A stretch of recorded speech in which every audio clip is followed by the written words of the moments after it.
Picture this. On a scorching day in ancient times, Abraham sat at the entrance of his tent near the great trees of Mamre. The air was thick with heat, and the world seemed to move in slow motion. But what happened next would change his life forever. 3 mysterious visitors appeared before him. Now these weren't your ordinary travelers.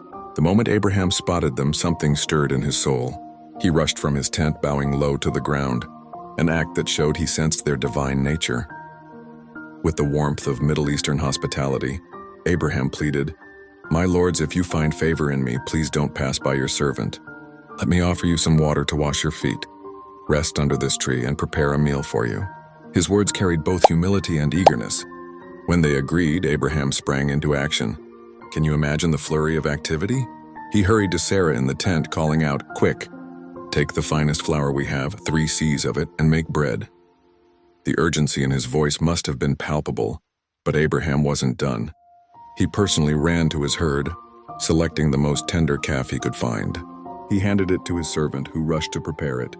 Soon a feast was laid before the visitors. Fresh bread, curds, milk, and tender meat.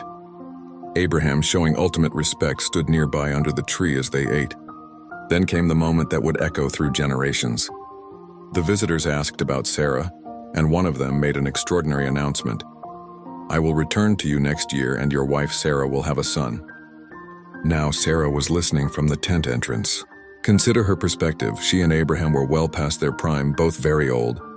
The idea of having a child seemed so absurd that she couldn't help but laugh to herself. Who could blame her? The promise defied everything she knew about nature and aging. But this was no ordinary visit, and these were no ordinary visitors. This was the beginning of a miracle that would fulfill God's promise to Abraham and Sarah, proving that nothing is impossible with divine intervention. Sometimes the most extraordinary blessings come disguised as simple visitors on a hot afternoon.